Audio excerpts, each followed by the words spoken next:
So I'm on day 6 of sleep deprivation. For various reasons, it's just sleep is evading me. And for me, sleep deprivation is actually a PTSD trigger for when I had my first kid. So I'm not coping very well right now. And I don't know if you can tell. So what do we do? What do we do when we are stuck at the bottom of our sine wave for much longer than we expected to be, much longer than we think we are capable of being there? What are we supposed to do? How are we supposed to stay sober? How are we supposed to keep our lines bright? When life gives us an obstacle, we have a couple options. We can stoop below it, or we can go high. We can take the high road, or we can take the low road. We can go above it, or we can go below it. And it's really up to us what that choice is. And so a good mantra kind of way to phrase this would be, go high, don't get high. And that sounds a little cliche, but it's very true. Because an addict is an addict is an addict, right? So for me, my addiction was food. Sugar, flour, quantities, binge eating disorder to the nth degree. And so when the going gets tough, I like to check out. I like to just binge my brains out. I like to go shopping on social media. I like to ignore my family. I like to numb out, check out, reward myself for doing nothing. That's how I get high. And that's a high. It gives me a dopamine hit. It helps me escape from reality. That's not what I'm going to do today. I don't know if you noticed, but I'm out walking.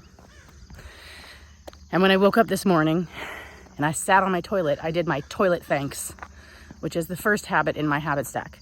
And then I drank my 2 cups of water and took my medications. And then I put on my shoes and I got out here to go for a walk. Usually I'd work out much harder than this, but I'm doing my freaking habit stack. And you know why? Because whether I like them or not, my habits carry me. My habits ground me. My habits reinforce my identity as an addict and as someone who is sober. Choosing to take the high road can feel like a challenge. It's kind of like biking uphill. But here's the thing, it's only a challenge for a little bit. And then you're at the top. And then the rest of the day is downhill. And the reason it's downhill is because what you did carries you. So here we go. How else am I going to safeguard my day? How else am I going to be a warrior and fight for this day? Here's one. Days like today, I wake up and I say, I could break my lines today. I could eat off plan. I could relapse and lose my sobriety today.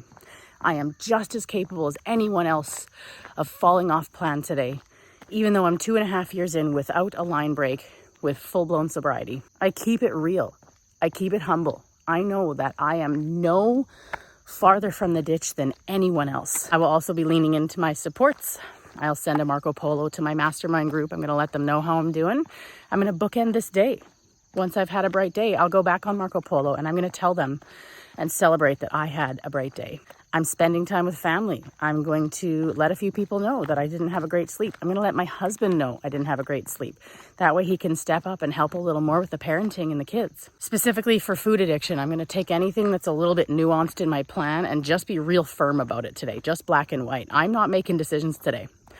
I have already decided I am only having 1 cup of caffeinated coffee because for me, coffee can sometimes escalate and I can be pretty intuitive with it. Today, not trusting my intuition. 1 cup caffeinated coffee, 1 cup decaf. If I need another hit after that, my hit will be a nap. Sometimes those safeguarding measures look like a security blanket, like talking to my mastermind group. And sometimes they're a freaking pylon on the road saying, don't go in that lane, Krista, don't go in that lane.